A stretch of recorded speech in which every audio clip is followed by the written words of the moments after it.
Sick. What's up, nerds? Welcome to the Silver Slurpee podcast, where nerds come to chill. Exciting week once again. We got Daredevil wrapping up. We got Maul wrapping up. I think exciting week for comics. Stephanie Phillips coming out with 2 books this week. Lots of good stuff. Obviously, we got more Matt Fraction Batman. Yeah, lots of good stuff. What do you guys want to dive into first? I mean, I feel like we should address like the biggest thing that just happened. We did just have the end of season 2 of Daredevil Born Again. Yeah. With pretty significant changes with that in terms of like the setup of the world all of a sudden. All right. Overall thoughts of the episode, the good, the bad. We'll start out with you, Skinny Nerd, since I think you just watched it right before this. Yeah, I literally just watched it like a couple hours ago. Overall, really, really good, I honestly thought. And I know, I already know there's going to be some debate over some of this stuff. I like the fact that beating Kingpin did not come down to just showing up and punching him in the face repeatedly.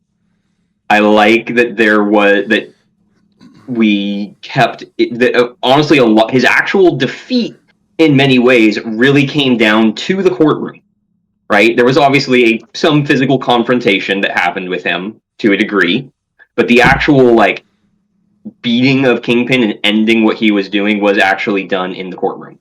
And I thought that was honestly fantastic. Also, I will never not love their portrayal of Bullseye. The way they do Bullseye is so cool. He's fantastic. He's probably the best part of the show. And I didn't feel that way going into this season, I think a lot of people felt that way. But I think he has sold a lot of people, and a lot of people want to see him in future things. Which some are saying is going to be part of the Thunderbolts or the new Avengers, right? And then some are saying that he ends up becoming Hawkeye in the Dark Avengers, if they end up calling it that, or some version of it, because he did in a book like 20 years ago or so at one point. That could be crazy. Civil War. We shall see. Yeah. Post Civil War. Sorry. No, go ahead. Post Civil War, because I read Civil War a few years right before COVID, I think. I read Civil War and kind of like the stuff that came after it. And post Civil War, Norman Osborn formed the Dark Avengers, and so a huge part of that was grabbing a bunch of villains and basically having them portray themselves as heroes or versions of those heroes. And so yeah, you had Hawkeye, you had Bullseye, Hawkeye, and you also had Venom, Spider-Man. Oh, weird. Spider-Man was pretending to be Venom, or rather Venom was pretending to be Spider-Man, which created some interesting situations with some folks. Fun. What were your thoughts on the final episode there, Hondo?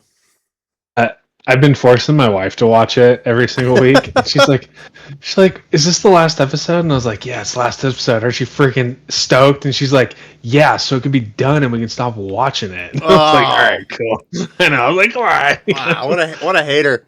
No, I'm just kidding. She was a good sport for the most part. And at the end, she's like, so that guy's the mayor? And I'm like, yeah, that's Kingpin, Wilson Fisk. And she's like, why is he killing everybody at the courthouse? I thought he's supposed to be the mayor. I said, yeah, that's a problem. I don't know what's going on with that. She just snapped that dude's back in half. I really enjoyed it. There were a few times where I just like held my arms out. I was like, freaking peak, nice, love it. When Luke Cage came out, I was like, Luke Cage. Oh, Luke Cage! Oh! Yeah. Really excited that he ended up showing up. And he was wearing the yellow and everything, and I'm really excited to see him end up, coming into whatever's going to happen in future seasons, or Spider-Man Brand New Day, hopefully. I was kind of hoping there'd be a little tease to that. Like Skinny Nerd said, I love Benjamin Poindexter. I actually thought that the last we were going to see him was when he was walking off after saving the governor or the attorney general, whoever that was. I thought that was just going to be his, hoorah and get out, and we'll see him when he's killing people next. What else? I was hoping Frank Castle would be in it, but I understand why he wouldn't be. I thought that was going to lead into the Punisher one shot or whatever they're calling it. May 12th. Data It's dot. coming soon. Gosh, is it really that soon? Yeah. Oh, nice. Yeah, it's I'm literally watching that. It's next week. Oh, wow. I wonder how long it is. I haven't looked up the runtime. I hope it's long and not like a 44-minute kind of thing. Supposedly it's like 45 to 60 minutes long. Oh, man. I think that's probably going to lead right into Brand New Day, if I had to guess. That's what they've said, yeah. And that makes sense. It'll give people the opportunity that haven't watched the Punisher shows or Daredevil or anything to, kind of get their toes in the water of Frank Castle, see what he's about, and then watch Spider-Man. So that makes sense. I'm excited. I think that's awesome too, because it's just like right off the coattails of Daredevil, we get another awesome week of some more Marvel superhero MCU content leading right into Spider-Man. So I think that'll be a lot of fun. How do we feel about Daredevil revealing him, or Matt Murdock revealing himself as Daredevil? So I am Iron Man. I was losing my mind. The courtroom scene, phenomenal. Agreed. It was a long one too. It was good. I freaking loved it. I just continuously kept getting jacked up. I was like on my feet. I stood up like off the couch. I was like, "Let's fucking go!" It was awesome. It was so good. Loved it. I caught on to what was kind of going on pretty quick as to what they were kind of like. They were kind of back and forth alluding to and jumping back and forth. What I thought was actually happening, though, is I thought when Matt Murdock started bringing up the was it the Northern Star was the name of the ship, I think. Yep. Yeah. I thought what he was looking to do was basically in the same way that Kingpin had effectively warned him, "Hey, I can blow the lid on this and make this really hard for you." I thought what he was trying to do was, if you do that, you give me the opening to screw you back. I didn't realize he was just going to say, "Nope, you know what? I'm just flipping the table on this game. Well, and I'm done playing the game that you're trying to play." I loved it the whole time because Kingpin, I think, thought that he was bluffing the whole time. And he kept like challenging him. He's like, "Freaking do it. Like, do it. I'm gonna win this." And Matt was like, "Buddy, it ain't a bluff and you're not gonna win." It was sick. I absolutely loved it. Yeah, that's the rational thing to do in the criminal world, is to protect yourself. And because he's a hero, putting himself on the line and opening him up to prison time and whatever else, he decides to do it for the greater good. So yeah, and for them to just charge him after the fact for everything he's ever done right at the very end really quickly and have him sent to prison, I thought was kind of crazy. But Kingpin can kill everybody and he's fine. See, I'm gonna get into that. He kills all of his constituents. I'm gonna get into that, and that's my only dislike of the episode is the ending. But back in the courtroom real quick, I loved the fact that Kingpin obviously knows he's Daredevil. He plays into his superpowers, and when he's back there talking to the judge, he's whispering on the stand to him because he knows Matt Murdock is the only one that can hear him. Freaking phenomenal. So well done. Loved that scene. Awesome. Yeah. Awesome. In regards to the end, that pissed me off. I feel like there's absolutely no reason to let Kingpin off completely scot-free, other than for the fact that you're trying to keep the character around and you want him to come back. And you've already done the thing where he goes to prison, gets out of prison. That's true. Yeah, totally. So I thought it was kind of meh. So there's two ways to look at it, and I'm blanking on there's a very technical term for it. I don't want to bother looking it up, but there's the story reason why, like the in-universe reason why to do the thing he did, and there is what you just talked about, which is the storytelling reason.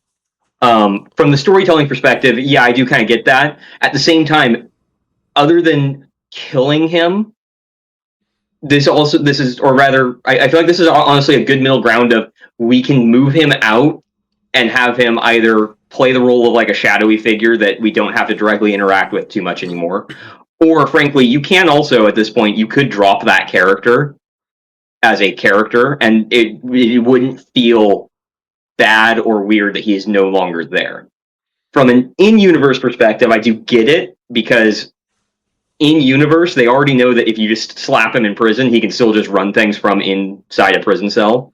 A. B. The goal here was purely to get him out of New York, get him away from things. And so I do kind of, it makes sense to me. It doesn't, I can understand reasons why, obviously, the idea of just exiling him doesn't necessarily tickle our current sense of justice the same way. What? Yeah, But, like I mean, I get it. Daredevil made the hero play, outed himself. He gets arrested, goes to jail. I saw the second he did that, I was like, cool, he's gonna go to jail. And then Hondo obviously coming up with the insider knowledge a few weeks back and finding the photos of him in the jumpsuit. Definitely knew that was coming the second he outed himself. I was like, oh, he's totally going to jail. But Kingpin, like, on a freaking beach in Bora Bora at the end, I'm like, come on. It's on Epstein's Island. Yeah, just gets off scot-free. Like, yeah, it just pissed me off. So I argue it isn't scot-free because I do think what Matt Murdock said at the end is true. In his own twisted, sick way, Wilson Fisk does care about New York and wants to be in New York. And I do think, like I said, he has been exiled. He has been exiled, which historically that is legitimately a form of punishment. It's what they did to Napoleon twice. Yeah. Granted, they had to do it a second time to make it stick. Bora Bora. I don't know. Yeah. I don't know. I feel like it's also exile in today's day and age with technology is not as bad as when it was in like the medieval times when, No, sure. like you still had communication with the rest of the world. I don't know. Exile is just not the same anymore. Exile does not hit the same. Hashtag it. Did I talk about the set photos that they showed of season 3 of Kingpin last week or the week before? I think you mentioned... No, I don't think you did, because I think the only thing you brought up was Luke Cage posting the photo of Matt in a jumpsuit. So he'll be in season 3, and I think he needs to get away from the show. I mean, he's been the villain for 5 seasons, and this would be the 6th if he was in Daredevil Born Again season 3. Yep. And I liked what Skinny Nerd said about him just being in the shadows. Maybe he's just recouping and getting other villains under him as like a syndicate or an organization to then attack at some other point. Strategically, but he was in it and he had a huge beard, which I thought was kind of cool, and then he was in like a trench coat, so it does seem very exile-ish, but it was in the city, so we'll see what ends up happening. And then Lady Muse was also shown in those set photos, which we saw. We've already... Yeah. Mm-hmm. Which I think we briefly touched on this. Her becoming Muse just felt kind of weird. And I just feel like, I don't know, just kind of the way it happened was a little awkward. I felt like they didn't have enough time to really get her in the show much. But they tried to hint at it here and there throughout little bits of episodes, kind of like we talked about last week, where there was the awkward choking scene, and I was like, all right, this is kind of weird, came out of nowhere. Yeah, 50 Shades of Grey. And like she was slowly, coming to obviously she was on Fisk's side, especially after the stuff with Matt Murdock and Daredevil and everything like that. But I don't know, the shift to Muse felt a little... It started good, rush though. Is the right word, but just kind of odd. It's a weird journey, but I feel like it does work because she kind of very clearly shown she has this weird obsession with vigilanteism and with masks. And they really, I think, played into that really well. And so, like, in regards to kind of choking scene, as weird as it is, I don't want to get into weird topics here too much, but there is like there's a psychological component about recreating like traumatic scenarios in a way that you feel like you can control to try and like take ownership of them. And so I feel like what you're kind of seeing is you're seeing her like with all of her like hallucinations and things, what I think is happening is you're kind of seeing this obsession and this want to control what happened to her kind of weirdly twist into becoming the mask, right? Because the last shot of her is her wearing the mask, Yeah. but in the mirror seeing her own actual face instead of the mask that she's wearing. Yeah, no, absolutely. It was good. Like I said, I don't have any problem with her becoming Muse. I think it's just I just felt like there wasn't quite enough time to spend too much time on her during this season because there was so much other stuff kind of going on and so many other characters. So it just felt a little awkward for her at times. And I feel like there was only like one hallucination. Like they started off really good with like a little jump scare of his face in like a mirror or something in episode 1, and then the choking scene, and then it kind of, I don't remember any other hallucination of seeing him. It didn't feel like she was haunted by his memory or whatever. She sees him one, but we all knew what was going on. and I'm blanking on when it was. But yeah, there was definitely at least one scene in episode 1 where I don't even think he was necessarily in the main focus, but he moved. He was in the background of something she was doing. Okay. I think it was during the interrogation of Swordsmaster. In fact, she kept seeing him behind. He would walk by.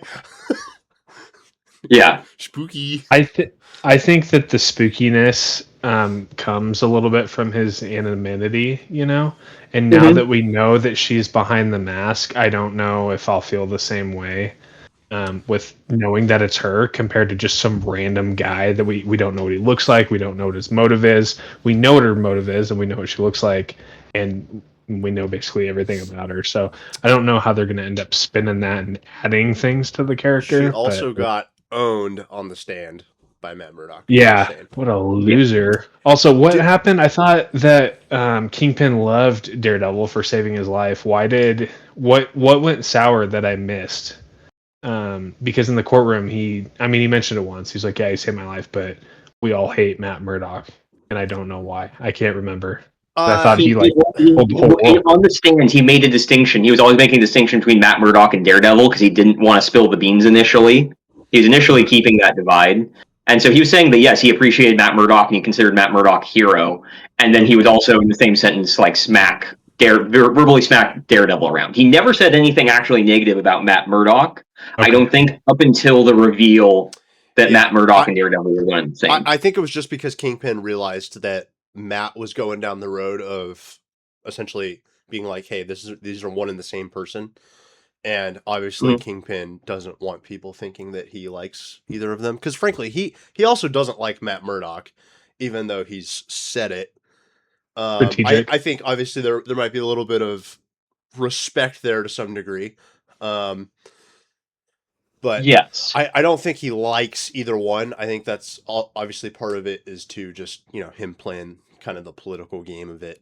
Correct. And, trying to screw over Matt and Daredevil's kind of life and / coexistence to some degree. And now Matt is in prison with all of the anti-vigilante task force guys. So I'm sure something might come out of that in terms of gang wars or shivvings or whatever, right? Yeah, well, maybe we'll get another kick-ass jail scene, but instead of Frank Castle, it's going to be Daredevil this time. I watched that last week. Had a couple too many, and I was like, "Oh, I'm gonna watch that Punisher scene." and I was watching it in my kitchen. I was like, "Oh, this is so sick!" Oh, I don't know what it is, but I swear there's ever since they did that first hallway scene in Daredevil when it was back on Netflix, the hallway scenes from Daredevil and Punisher have just been insane. Who knew that you could kick so much ass in a hallway? It's epic. Yeah. The scene with Jessica Jones and Daredevil moving through a hallway in this last episode was... And flipping back and forth between Kingpin and them was awesome. Mm-hmm. Also, that was very cool. Tigress showing up and taking out a dude and a half. I'm like, sick. Cool. She didn't do too much, but it was cool. And I'm all about it. I thought it was pretty sick. The thing I love about Daredevil and the thing that they do so well, there's so many things they do really well. One, every fight scene, the camera is stable enough that you can see what they are doing. We do not have some Jason Bourne shaky cam the entire thing. 2, really one of the biggest things that I love about this is if you know a little bit about martial arts, what they're all doing, what the like a lot of the characters are doing is actually very technically precise. Daredevil has some really technically precise movements and stuff he's doing, but at the same time they don't downplay like the savagery of what he is doing. He does good technical work, but in an incredibly brutal fashion, which is so much fun to watch because a lot of the time you either get big bruiser brutish guys who are doing the crazy brutal stuff, which is kind of what Kingpin is doing, which makes sense because he's not really a trained fighter, he's just crazy strong.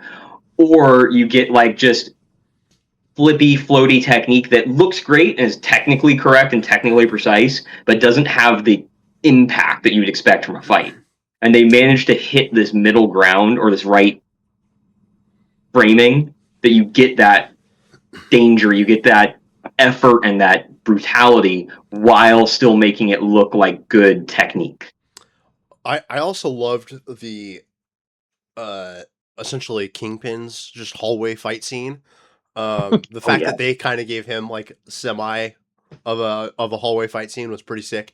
And I just feel like they made him into such a great villain in that scene because it's like heck yeah, like they just let him go off and he's taken out. He just opens the doors. He's like, boo! Yeah, here we go. Just starts fucking going to town. There has to be like 7 of those people definitely did not make it. The dude that he broke the back on the wall against the wall was insane. It's like step aside Batman and Bane, okay? I'm going to show you how you break a back, all right? Freaking bonkers cool. So good. It was pretty epic. That was fantastic. Oh man. Yeah, it was really good. Super excited for Punisher. I think it's going to lead really well into Spider-Man. I can't wait to see where that goes. It's a bummer that neither of you are caught up on Maul. I watched the second to last episode and then I fell asleep. So you did see who appeared, right? Don't spoil anything for me, dear God. Please don't. I told him it was okay to spoil. Who appeared at the end? Yeah. I've seen some stuff on Twitter and TikTok. Okay. Yeah, I know. That's why I said it was okay to spoil.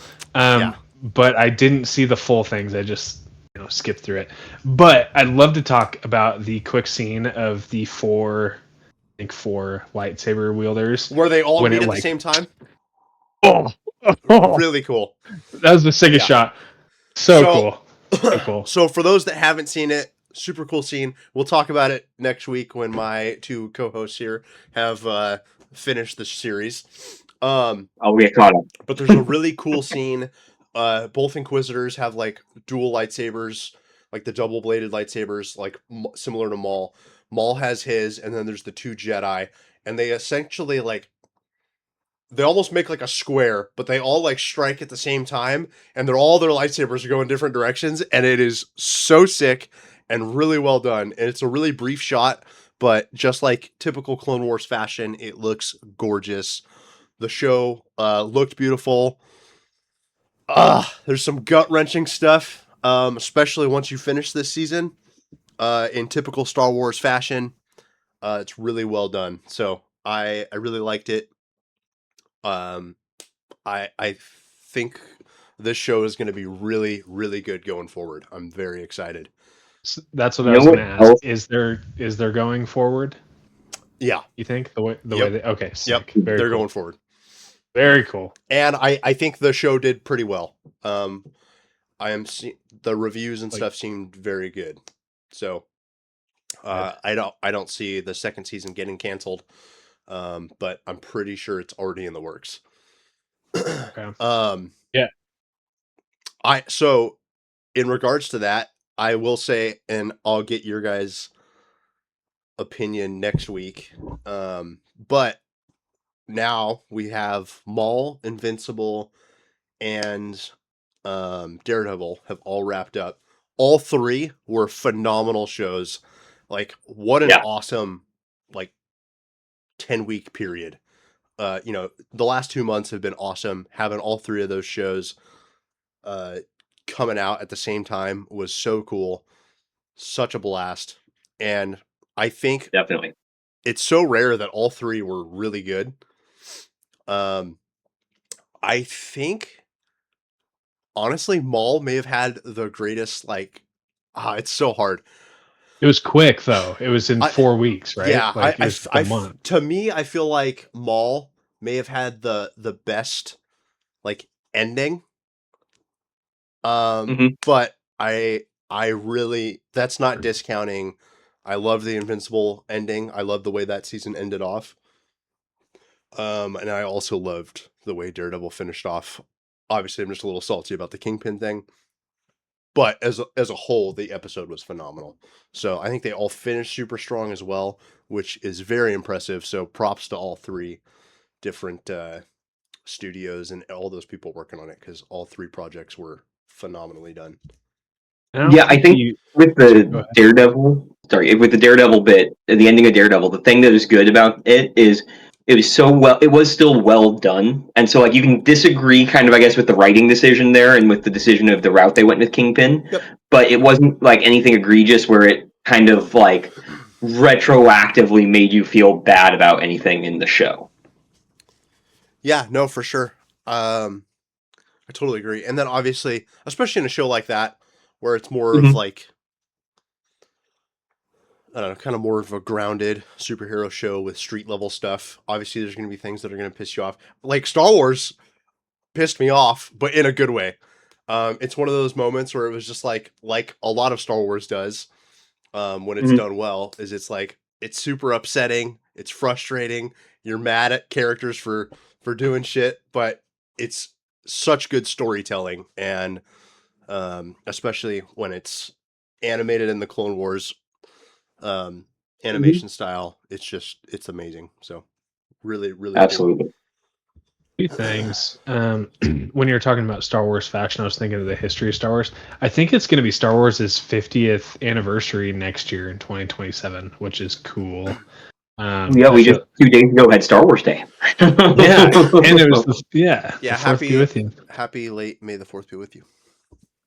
Um, and I don't know if you've seen the viewership numbers that came out for Daredevil, but it's terrible. Like no one's watching the show comparatively to other shows. And I'm so surprised. I feel like I'm living in the Twilight Zone because it's very, very good. So I don't know what's going on.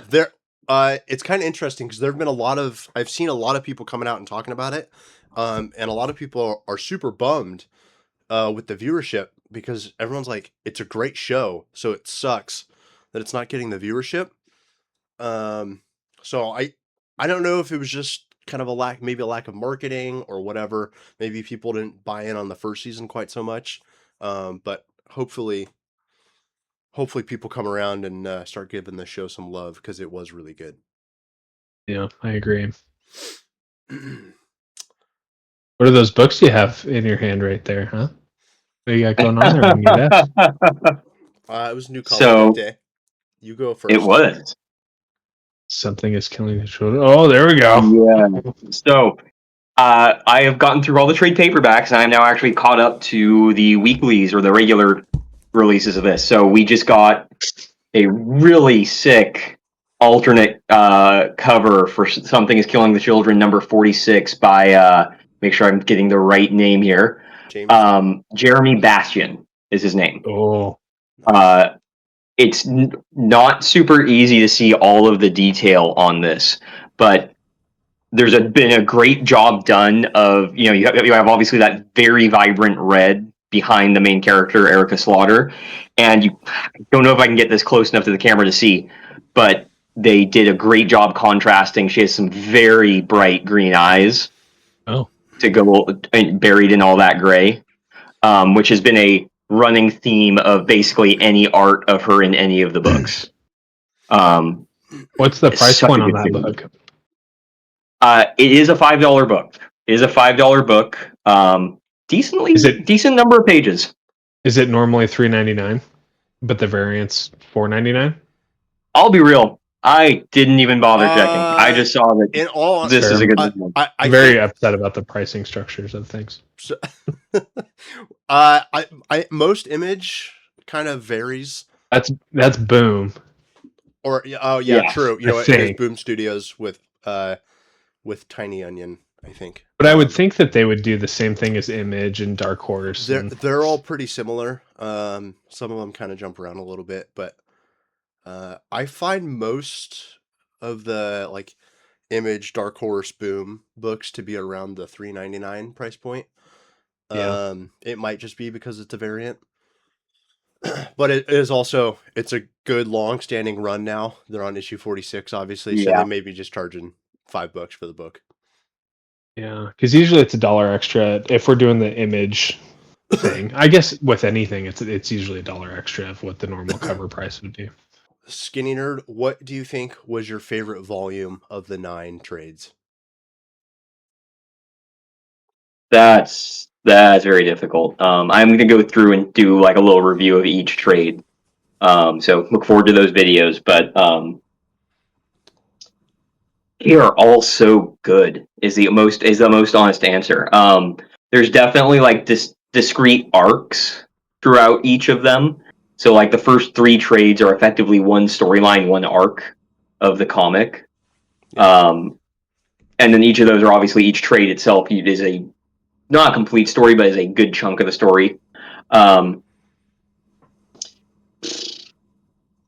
would have to double check my numbers on it, but I want to say, I think one of the ones I did really love was number 4. I think book 4 or trade number 4, which actually fully delved into some of the backstory of Erica Slaughter and what the House of Slaughter really is, as well as what all the different bandanas, the masks that they wear are, and what the different colors represent. Because you get a little bit of what the black and white masks represent throughout the first 3 books, or the first 3 trades, and the I believe the 4th one finally breaks down. Okay, here's all the colors. Here's what they all mean.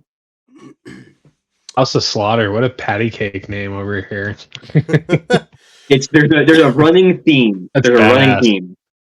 You have the whole thing. Every group that does this, that hunts these monsters, is they're descendants of the Order of Saint George, as in Saint George the Dragon Killer, and each country has a different house. So the UK has the House of Cutter, the US has the House of Slaughter, and it hasn't gone into any of the other house names yet, but it's yeah. Cool. Metal. All right. Metal, So question maybe for a new reader or whatever is Mhm. it's typically, I find it a lot more difficult with a lot of indie books because they actually have like one long like progressive Mhm. like story that continues to move forward.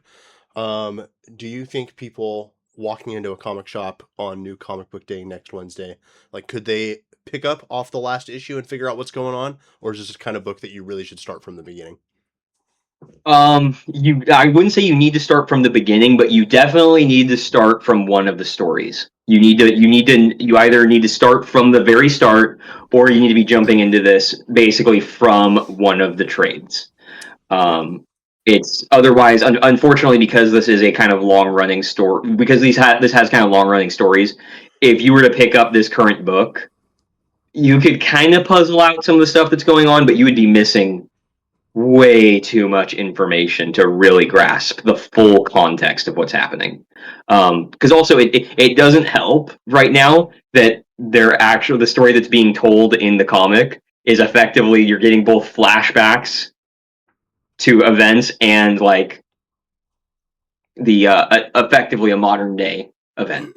For sure. So you're seeing two timelines of things that are happening in the same place they're connected, they're related, so you could figure it out. But it's no, you really need to jump in, which I don't think is a bad thing. I think I find that with a lot of, like I was saying, Image, Dark Horse, Boom Studios, Ignition Press, a lot of those kinds of books. I think it is pretty vital to typically start from the beginning. Unlike DC or Marvel, where for the most part you can pick up any Batman or Wolverine comic or Mhm. whatever, and typically get a grasp of what's going on within a couple issues or so. If you want to get just a kind of like scatter shot, here's what this comic is about. I want to say, once again, I'll double check the numbers, but the volume 8 of the trade paperbacks is effectively an anthology trade. It's an anthology of short stories around centered in the universe that gives you little snippets and little pieces of what's going on and Interesting. what is going on with all these things. There'll be some context you're missing if you haven't read the rest of the stories, but you could absolutely sit down, read that, and go, "This was a complete set of stories, and I can grasp what is happening here." Yeah, for sure. No, that makes sense. Can I Go ahead. Sorry, no, I don't want to cut you off here. You were talking about New Comic Book Day last week. Can we talk about New Comic Book Day and how I feel like it's a scam? Or Scam in what You don't think regard? we Go would for this- it. this guy? tell me, Let's can hear it. you, as someone who hasn't participated in a physical New Comic Book Day, could you guys tell me what your experiences are? Because it's all just previews, right? All these books are just previews. Hardly any of them are one shots or anything. I mean, because they're all just distributed preview books that are trying to get people to buy future books. And I get that there's a little bit of storyline and whatever else, but it's really just like 3 pages here, 2 pages there, compared to like a true free comic book, unless the shop itself is deciding to do that as a marketing thing. Oh, are you and free? New You're comic talking book? you're talking about free comic book day, not new comic book day. I think I misheard. Oh, you. I thought you said free comic book day. No, New Comic Book Day. We were talking about New Comic Book Day. Well, no, earlier you said free next week. Free comic book day next week, and I thought you meant last week. Oh, okay. But yeah, I think it's a scam, so we can move on. I can understand that view. I think I think it's a way to try and draw new people in. I get that, and I'm cool with that for sure. I just feel like I'd be duped. I think it's similar to like when you go to a convention kind of thing, and they give you like an ash can, or they give you like a similar preview comics or whatever. Some of them do give out first issue or whatever, and then it kind of depends on your shop. Some shops will use New Comic Book Day as like their big discount day, so it's like half off every trade in the store, or it's like, hey, we got these 40 long boxes that we put out, and everything in it is like $1 or whatever. So a lot of them will take advantage of it, and it's like, cool, we know we're gonna have people coming in for free stuff. Like, let's give them deals on a bunch of stuff. Some people, some shops do it up bigger than others. Some shops you go and they're like, yeah, here's the 10 free books I got. Take it or leave it. I don't really give a shit.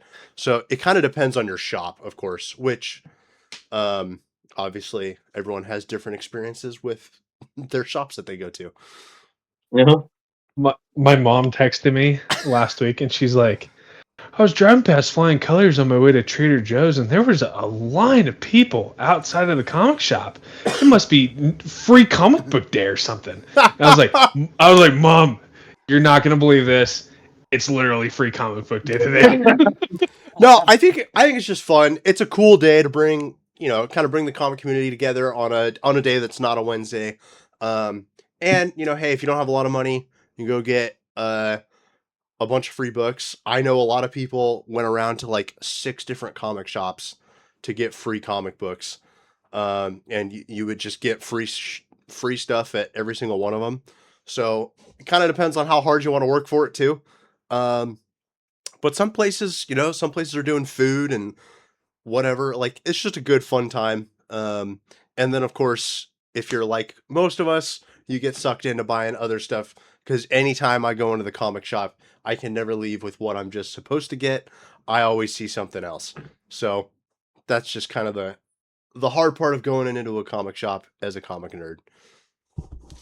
Yeah, and like I said, I think a big part of Free Comic Book Day is I think a big part of it is to try and bring new people into the hobby. And so, yes, for us who have been reading comics, or interacted with that, yeah, the little preview books, they feel like a scam because we're like, I already read Superman stories. Why are you giving me this little mini issue? What good does this do for me?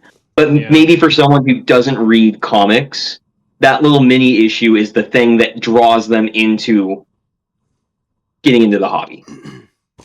I'm interested in how the logistics work for it too. Like if you have an outstanding or a standing order, right, from a publisher of always buying their books on a monthly or weekly basis, does the distributor or the publisher send those out for free on their own dime, hoping that they'll end up recouping those costs in the future with future readers? I think that's kind of interesting to think about. Or if they have to front the shipping costs as the shops, store.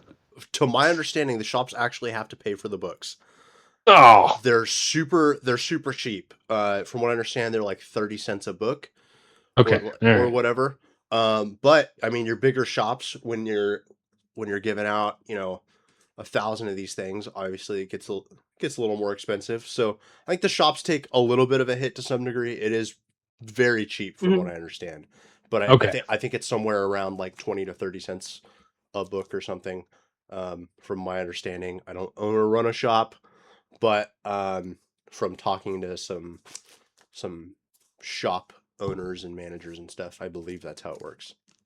Any who does run a shop, Warlock Comics, warlockcomics.com. Where did you did you order some comics today? I did. I got all the same ones you did probably, and I'll throw in once you show me your little treasure trove of books. I'll let you know what I did and did not get. Let me know what you did or didn't get from my stack. Okay. Obviously, we got Matt Fraction Batman issue number 9. Got Jubilee, The Deadly Reunion, issue number 1. I believe this is another miniseries. I kind of have a comment on the miniseries. I kind of made that comment on my video earlier today. I think it's cool. Obviously, there's a good and a bad to it. You don't quite get the same character development and stuff, and you don't get these long, drawn-out epic stories.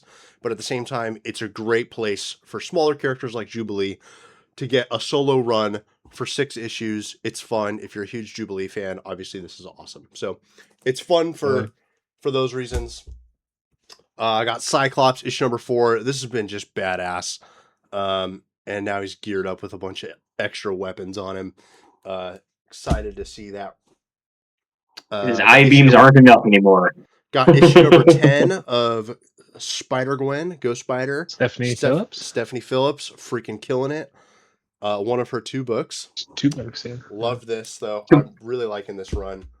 Can we talk about real quick the super cool, I just saw these at the shop, the super cool magic card covers that they did for some of the Spider-Man stuff. I know the set was not the best. I play Magic myself personally a good amount.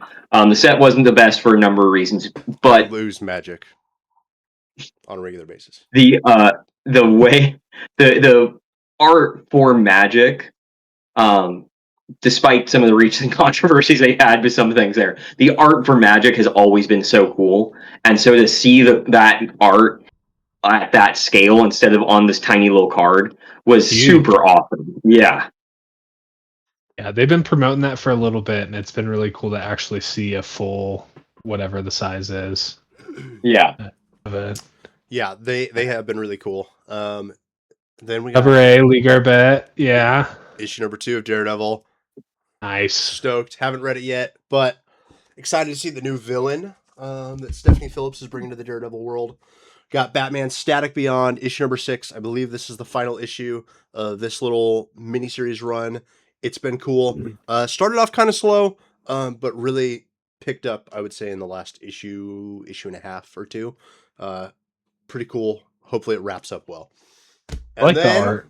The best absolute out there right now.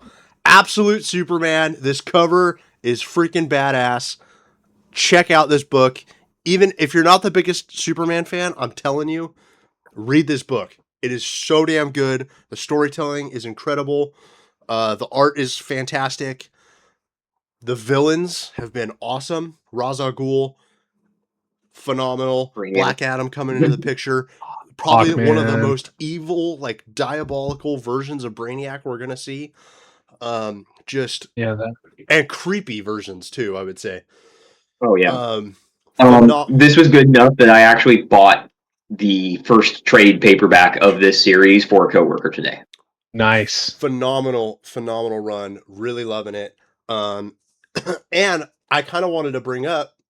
I saved this one for last for a reason. I think one of the things that the Absolute Universe is doing so well and has been making it so much fun that we don't get a lot from mainline stuff. It seems like these stories are very long and drawn out, and um, like we're getting great character growth and progression and things like that. And a lot of the time in comics nowadays, it's like you get your 6 issue run and like that story wraps up, and then it's like on to the next villain kind of thing. And most of the Absolute Universe has not been like that. Like we had Absolute Bane for freaking 12 issues, and then we were getting obviously Not little even. hints of Joker as like a background character for most of this story now. Um, Absolute Superman has been dealing with, a Ra's al lot Ghul of basically from basically the the same first. characters from the first issue. And Yeah. it's been really cool. But also at the same time, all of those characters are in a new place than they were in issue 1. So Mhm. it's been a lot of fun, and it feels a lot of so much different from a lot of the mainline Marvel and DC right now. So it's been really cool to see. Definitely. Yeah, I read the first 3 of Absolute Superman, and then I jumped off for no reason, and I'm mad that I did. And then I started at issue 15 when they redid when they switched the artist. And I think this cover is probably a top 10 Absolute Superman cover in my opinion. An absolute or a top, excuse me, top 5 cover A of Absolute Superman. I think I cover A. Yeah, I would probably agree. I think this is one of the best cover A's out there. It's freaking sick, and it's super discreet. Freaking Black Adam is right here. But you can I see the basically just make chest. out his face and his Oh, chest cool. and his lightning bolt. Oh, did you not know that? No, I didn't even see Oh, it. dang. Yeah, that's Black Adam right there because that's his chest, and then you can So, barely see his face right here. And this lightning bolt is coming out of his eye. It's pretty freaking badass. so what are they calling him? King Shazam, or are they calling him Black Adam? What's the deal? King Shazam, but it's Black Adam. It's not Okay. it's not Billy Batson. So Okay. I don't know if you saw the cover, I think it was the cover B, of him like sitting on the throne, Black Adam on the throne. I almost got that one and I didn't, but it was really cool. I did not see that. Where he's just doing the classic like arm on his knee kind of thing. Oh, I did not see that. Maybe I'll have to order that You know, off doing World it now. Comics. Yeah, maybe so. I think he's got a couple. Yeah, so I basically got everything you did for the most part, except I got Wade Wilson Deadpool number 3, I think. Oh, I was supposed to get that. I do that too. I'm like, oh, I forgot that even came out this week. Yeah, it's not on my pull list, but it should be. It's pretty good. I've been enjoying it. Yeah, I've been liking it. And then I got She Spawn number 1. I've been in the Spawn stuff lately, Okay. and I haven't been in the past. So I decided it's a new. I think it's only a 6-issue deal. Yeah. So I think I'll probably be in it for 6 issues if the first issue's good. I did see those. I looked through a few of the covers today, and it looks They're cool. cool. Yeah. Speaking of like female characters, Yeah. did you read Masked Vigilante yet? Have you read it? Yeah, I did. I read it the day that you said to read it. So, and you were like, "Oh, I think this is going to happen," and then I was reading it. I'm like, "Yeah, this is the whole storyline. This is exactly what's happening. What do you mean?" No. Yeah, it's really cool. I mean, she's basically just killing like human traffickers the whole freaking book. Yeah. It's really cool. She's just murdering human traffickers and pedophiles on a rapists boat and or all sorts of something. shit. Yeah, it's freaking awesome. Yeah, she kicks ass. I really like Final Boss. I really, really like Final Boss. It's just fun, like unadulterated badassery with awesome art and fun dialogue. and Tyler Kirkham writes it and illustrates it, which hardly anybody does. Jamal Campbell's doing it with Satana. Yeah, he is. Segue. What? How did you like Satana? That one guy that I said when I made my Yeah. video, not my best moment, but That's all right. yeah, no, I agree. I think it's been awesome, and I'm kind of excited to see. I think there's a lot of kind of lore, and I'm excited to kind of discover some of the kind of mythological stuff kind of going on in the background with like his history of his family and everything. And going to this island, we still haven't uncovered a lot of that, and I think that's pretty cool. And that first issue really kind of dove deep into it, and then we haven't gotten a lot of it since. So I'm excited to kind of learn more about some of that side of the story. I think it'll be really cool. Yeah. The like World War II Indiana Jones flashbacks that they really honed in on issue 1, obviously, and then I think they did it in 2 and 3 and then kind of backed away. But yeah, it's a lot of fun. I was like, this is just cool, this is just, I like this, and I can't explain why. I'm like, this dude's fist fighting people and like punching their head. Parts of it feel like I'm about to read a Street Fighter match in a comic. It's so over the top for the next 3 so issues, over the top. And then all of a sudden you get this cool background story for a couple pages, and then just all sorts of stuff. Like parts of it kind of feel like a little bit like an Indiana Jones or like a Tomb Raider kind of vibe, and I'm like, oh, this is so cool. So I think it just mixes so much awesome stuff together, and it's just a really fun read. Yeah, I feel like it could be a movie. I would watch that movie, I feel like. And like you said, very similar like Mortal Kombat or Street Fighter, which has a movie coming up, but it has a little bit more, storyline behind it that they can flesh out. And I think are we doing another Street Fighter movie? Yeah, the trailer came out a couple weeks ago. It actually looks pretty good. Yeah, I think it looks really pretty good. cool. I'm excited. Yeah. It'll probably be pretty cheesy, but I think it looks good in a fun way. Yeah, I agree. I mean, it's not like the first one was a cinematic masterpiece or anything. No, that's a movie. You just go to the matinee, you enjoy your overpriced popcorn, load it up with some butter, and have a good time. And don't talk. M. Bison was amazing. He absolutely carried what little of that movie actually was a movie. But yeah. Yeah, I mean, there's some duds here and there. It's the first Super Mario Brothers movie was an absolute disaster, and the latest one made $1 billion, or at least the first one.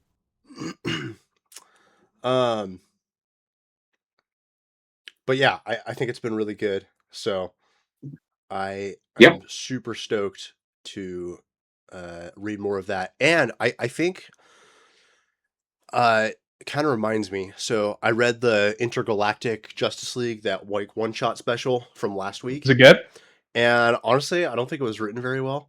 Who wrote it? Jeremy Adams? I don't remember.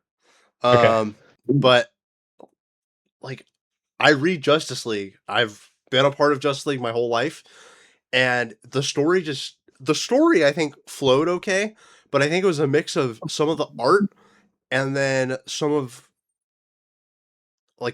the way it was written. There were panels that I was just so confused about. I was like, this panel makes no sense. And then it would like jump back in and you would like understand what's going on. But there were just some weird panels in that comic that I can't explain. And I think, I think it's wild when you have writers that get on like a mainline like Justice League book. Yeah, they were using some kind of offshoot characters, but still, it's a Justice League book, and like I feel like I shouldn't be confused in those at all. And I think a lot of what's the word? Like when we have big events in comics, I think some of them kind of overwrite themselves a little bit too, and maybe they get a little too crazy sometimes, where it gets a little confusing. But I love these new books where you got Final Boss. It's a completely brand new world, and you just understand everything that's going on. It's still a super fun book, and I think it's just huge props to a great like creator-owned book that is doing really well. The art is beautiful. The story's phenomenal. I don't think you get that super often, and it's been a lot of fun. So yeah, just huge shout out. I texted you a picture of the writer for that book, so do with that information what you will. I don't think it'll be a surprise that it wasn't very good.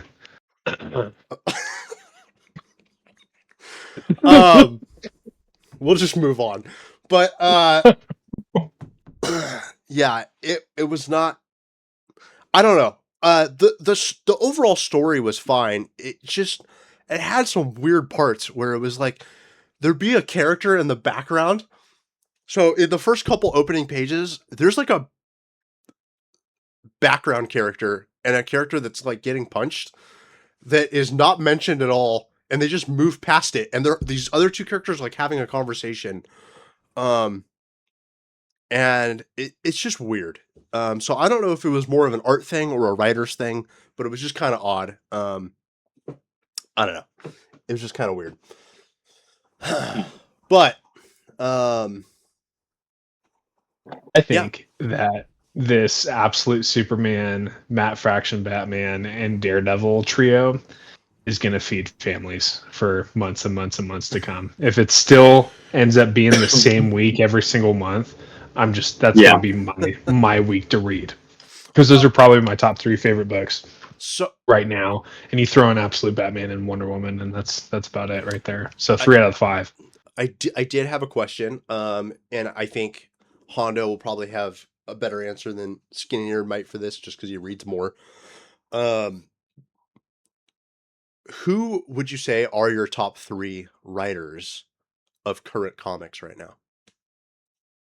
I feel like we bring up. Yeah, I'm terrible at it. I'm gonna be honest. I am terrible at keeping track of comic writers. Yeah, so I'm straight. I can talk fantasy authors and things like that, but comic writers is going to be probably a no-go for me. Yeah, I feel like I'm going to have 100 after we're done talking. Scott Snyder is there for sure. Obviously. Like just all time or right now? Current comic book writers. Who's currently? Scott Snyder and Jason Aaron, and I feel like Stephanie Phillips is going to be there once Daredevil starts really hitting every single cylinder there. I really like Jeremy Adams, actually, and not a lot of people talk about him, and I don't think he gets where he doesn't get the love that he should get. He just does pretty much everything that's Green Lantern. That's all he does. And he lives in that world, and he understands that world. Joshua Williamson, loving signature right there. Yeah. Superman and Iron Man have been really good right now. I just read the first issue of Iron Man. I'm gonna be cool. Did you like it? I'm reading that one digitally. Okay. Just I was trying to save money a little bit, but yeah, fair. I did really like it. Super stoked. It's good. It's worth reading. It's worth reading for sure. Was cool. Yeah. His Superman run right now is kicking ass though. Yeah, I don't read a lot of Superman books, but I've read 32, 33, and 34, and I think 35. I think they're on 36 now. I don't know. Gosh, who else? What are your 3? What do you think? It's hard. Obviously Jason Aaron. He's just written so many of my favorite runs, and we've talked about it. The people are mad, and characters. Oh well, I don't care. They're mad about the absolute deal. So oh well. He's I writing, agree. He's writing the best absolute story. So can't try. No, it's debatable. People can deal with it. The fact that there is a debate on out of those 3, which one's the best, and then even then, a lot of people are like, "Well, I like Absolute Martian Manhunter. I like Green Lantern. I like Flash." So the fact that there is debate between those 7 is awesome, or 6 or 7. And also, to be fair, I think a lot of writers really struggle with big event comic runs. It's really kind of a toss up whether or not it's going to be successful. And somebody, people are always coming out unhappy from big events because you're going to put a ton of characters, and obviously all of those characters are typically people's favorite characters, and not every character is going to get this star-studded, treatment in every single event. So I don't And a know. lot of I people didn't think like I think it's KO, tough. and that was written by the arguably best writer in the game right now, according to the general population. Yeah. So Um, but I so think KO overall, I think the issue with KO was actually not the overarching story of it and the overarching idea of it, as much as it was the like smaller pieces. Like I think if you were to provide a general plot summary of KO, it's not a bad story, but it's when you actually go through the comic book by book that it really falls apart. If that yeah, makes maybe sense. if it was 12 issues instead of what was it, 4 or 6? I think 6. it needed to be they needed to handle the actual execution of it differently because it's a I, neat idea. It's a cool idea. I think it would have been cool if it was like 12 issues, no side stuff, and Hmm. you gave Scott Snyder the entire story. So he was writing every fight, um, and like you just give him the whole thing, and instead of splitting it up amongst 15 different people. Yeah. And I'm sure they talk, but still, you know, Ryan Johnson talked to J.J. Abrams, and we saw how those 2 movies turned out. they So they all just have different writing styles and things like that. So I think it would help a lot if you did that. Not to mention it's a lot easier to keep up with too, instead of 4 separate KO books coming out each week, and trying to manage all of that. Um, but yeah, I think Jason Aaron easily. I'm gonna say Joshua Williamson right now, just because of I'm really enjoying that Superman run. Um, I don't think I've been this excited for a mainline Superman run in a while, and it's crazy because Superman's not even in it right now. yeah, right. And That's so freak, funny. you got it. It's just such a star-studded team with Joshua Williamson and Dan Mora on it. Like phenomenal. I love Dan Mora on Superman. It's amazing. So Yeah. um that's been really good. And then I probably gotta go Jeff Johns. Oh Um yeah, I've Rook been a big fan. Rook Rook Exodus. Yeah. Exodus, Geiger, Yeah. Redcoat. He's got just a lot of freaking phenomenal stuff going right now. Um so yeah, that's been awesome. And I think there's someone I'm forgetting. Which I'll probably remember later. But Said you were gonna yeah. send me the Rook Exodus trade, but whatever, that's fine. I Oh, know okay. postage is a little more expensive nowadays, Hey, I but got you. I got you stickers. We got you Thor. Have you read Thor yet? no, it's Oh, right here. It's right oh. here. I know. I have a stack, and I usually don't have a stack, but work's been really tough lately, and I've been super busy. I But I will read it before con, and I'll give it back to you in July. I have actually caught up on every single comic, Oh, you're an animal. except for the new ones that I just got. But I got entirely caught up last night. I am all caught up on Absolute Flash and Absolute Wonder Woman. I will say I am really liking Absolute Flash. Uh, that is another one I would say similar to Superman, where it just gets better and better as the story goes. It's been a lot of fun.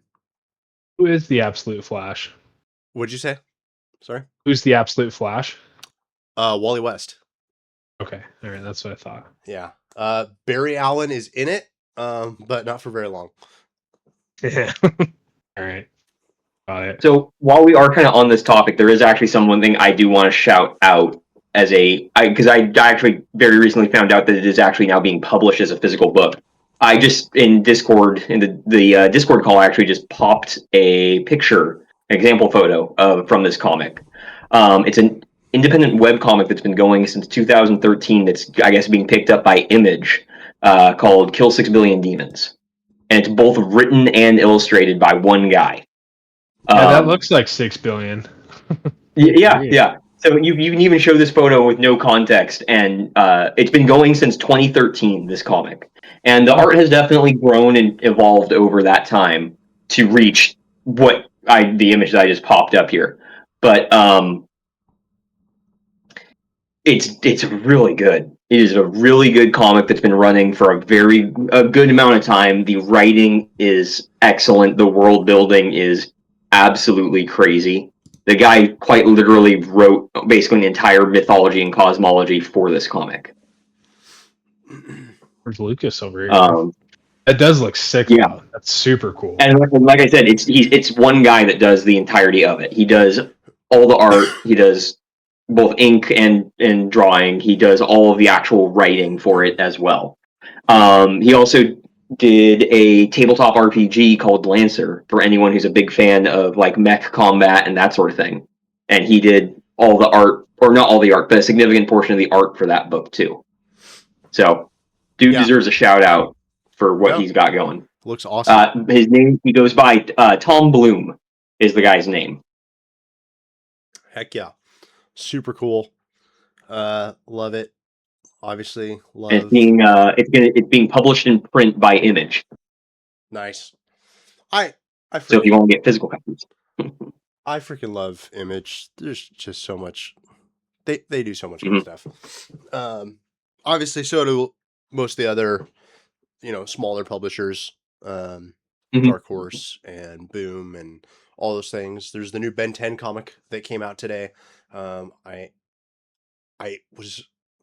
don't know. I'm kind of biting myself that I didn't get it. I get so many comics. But that looked pretty cool. Obviously, grew up on that cartoon as well. But yeah, I think there's a lot of good runs out there right now. And I think DC obviously had a stellar year in 2025, comic wise, and I think they're stacking up to do it again, more than likely. Like, I don't know. There's a lot of good stuff. I think Marvel also has been, doing very well. I think people are kind of been a little harsh on them, but I think they've been doing some good stuff too. So, and then obviously, I think all the indie stuff. If there was an award, I think 2026 would go to Image, even though we're only in May. I think they deserve it. They've put out so many books and a lot of quality books too, at a quality price. So much great stuff. You got, Tyler Kirkham's two books, which both seem like they're just going to be phenomenal fun. All of the Ghost Machine stuff, which obviously is under the Image umbrella as well, with Jeff Johns. You got Jason Fabok killing it with the art on Rook Exodus. It's absolutely insane. So many other great runs. Just a lot of awesome stuff out there. You got the Spawn stuff. White Sky. Yeah, there's a ton. Spawn. I'm definitely missing some Image books right now that I'm not thinking of. But Corpse Knight, Royals. There's so many. It seems like there's a new one every week, and people love every single one that comes out every week, based on reviews and comments and stuff. Yeah, I think they're running 2026. Watch out, DC. Heck yeah. Well, I think again, just another exciting week to be a nerd, and it's just so much fun. I think I was watching like some Star Wars TikTok the other night, and it was just like a fun little crunch of like all these epic moments, epic music, and I'm just like, man, we've had it so good. So much cool stuff has come out in the last 25 years in the world of geekdom. We got the 10 years of Marvel. Star Wars continues to do good stuff. Yeah, there's some bad stuff, whatever. DC seems like they're on the up and up again. Comics been phenomenal. So much great stuff. What a time to be alive. Thanks to everyone for joining us. We appreciate it. And we're going to go, these two are going to go watch some Darth Maul. And I'm going to catch up on my comics. And we'll see you next week. Thanks for joining us where nerds come to chill.